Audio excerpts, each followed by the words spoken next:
I locked my keys in my car because I'm the smartest man in the world. So I have a coat hanger that I bought at a dollar store to reach for my keys.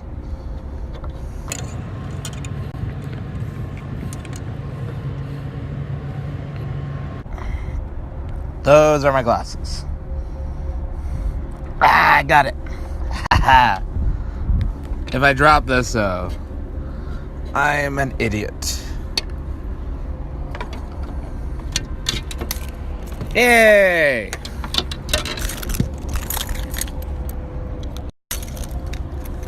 Success! Why is this so zoomed in? Woohoo!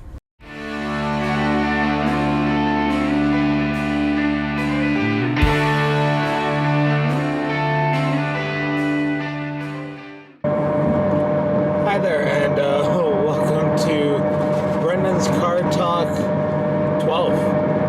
As you just saw, I locked my keys in the car and needed to fish them out.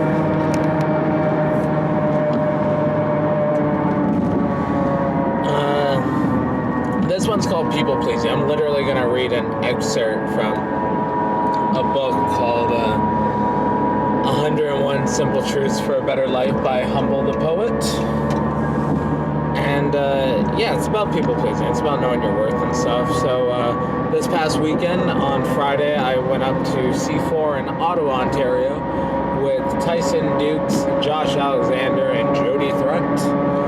And me and Jody Threat were in a six-person tag match. But then the best part about these car rides, and I always say car rides are the best, is I basically got a private Q&A with Josh and Tyson.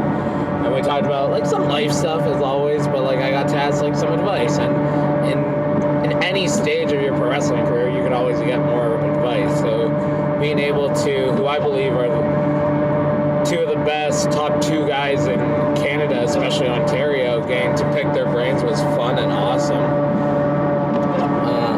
I learned how to like protect myself and my brand and focus on that, especially after a little rough couple of weeks. The next day on Saturday, I was a normal person-ish. I went over to hacker Scotty O'Shea's house to record a podcast with Brad Myers, Puff, and Steve Brown. It was a fun little podcast. It's uploaded right now. You can get it on, I believe, Spotify, Apple Podcasts, and just go to Hacker's social media so you can find it. The next day, we just stayed there, smoked some cigars, didn't watch too much wrestling, watched a little bit of the UFC, watched The Office, and just like ate pizza, tasted some weird pops, and I'm not a pop guy at all, especially not a sweet guy, and it's totally screwed up my bowels. I needed to go to the washroom. Between the shawarma pizza and these weird pops, my body could not handle it. I legitimately sounded like I was vomiting out of my asshole. You're welcome for the visual. So I'm going to park in a carpool right now to read the excerpt from the book, because I'm not going to be able to read a book and drive. Highly illegally distracted driving.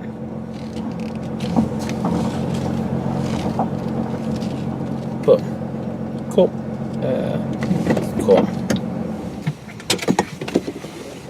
So the chapter is called, it's number 67, How Do Others See You? Do you think if you walked into a room with 10 people in it, they'll all see the same thing? If you told them a story, would they interpret and understand that story all the same way? Though we don't know for sure, I think most will agree the answer is no. Everyone's made up of their genetics and experiences, and how they react to their surroundings is as unique as their fingerprints. Not everyone enjoys my company. Not everyone has the attention span or interest to make it to this third paragraph. Not everyone who reads this whole chapter will agree with it, let alone enjoy it. None of that is my concern. I made peace with the idea that I can't win them all. So I just focus on doing what I enjoy and hope like-spirited folks discover and vibe with it. Life is too short to try to make believers out of doubters. I'd rather work towards proving my supporters right, allowing them to see me the way they see they see me, and just be happy they're taking the time to check out the work and pay attention. If people don't feel your vibe, that's okay. People pleasing is a tiresome and pointless task. That time can be spent on more productive activities. If it feels good to be validated, accepted, and even celebrated, but success is a lousy teacher. I don't dismiss folks. I need to get some fresh air. I don't dismiss folks who aren't feeling me because some of them may have valuable jewels to help me improve. Discovering those jewels required me both take the time to listen to what they have to say and evaluate that feedback with the priorities I have in my journey. If it'll help me on my way, expect a long distance thank you hug.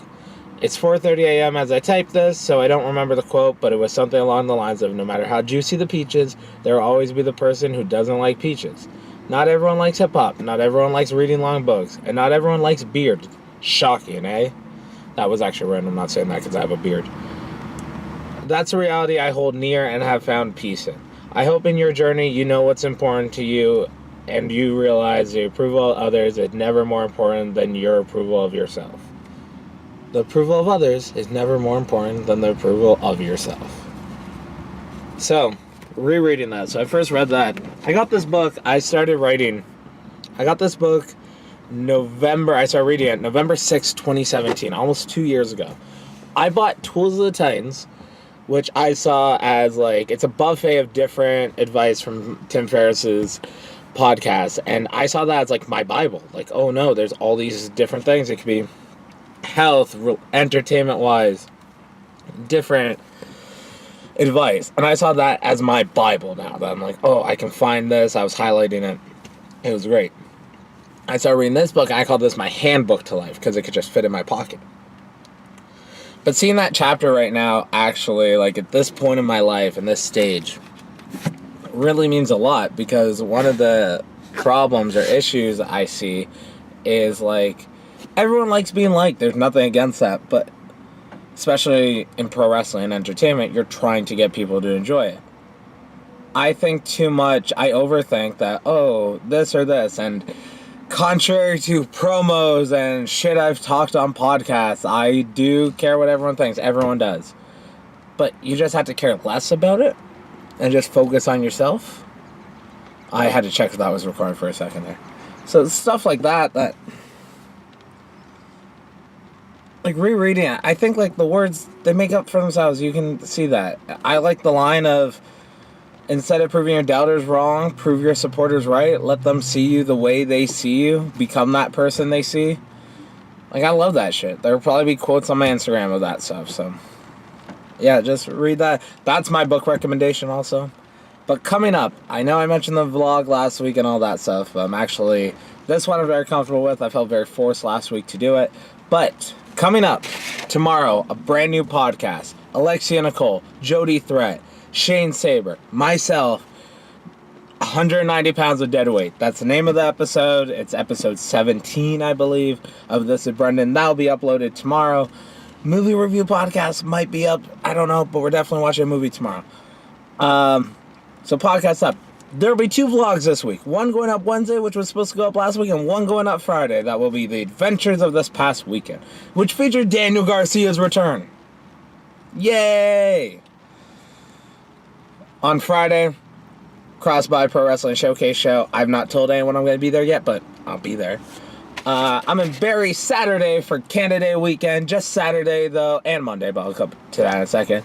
I will be in Alpha One Wrestling Sunday to, what's that thing? Oh, yeah, I'm doing a 6-person intergender tag match. Myself and my tag partner from the Savage Society, Terrell Kenneth, versus, and a partner that I'm not too sure about, versus Jody Threat, Alley Cat, and another partner I'm not too sure about. I forgot to mention, I was at Alpha One on Sunday and had a hardcore match where I did dumb stuff. The usual. And then I went to Greektown, said hello, gave Kobe his sweater that he left at Alpha One. And then, yeah, I left early to go to sleep and went to work today. I need to go to work every single day. I think I mentioned that last week. But yeah, thank you very much. All the social plugs, at Brendan C. Brendan Caulfield, at Holden Pro, Holden Albright for my wrestling stuff. Talk to you guys soon. Thank you.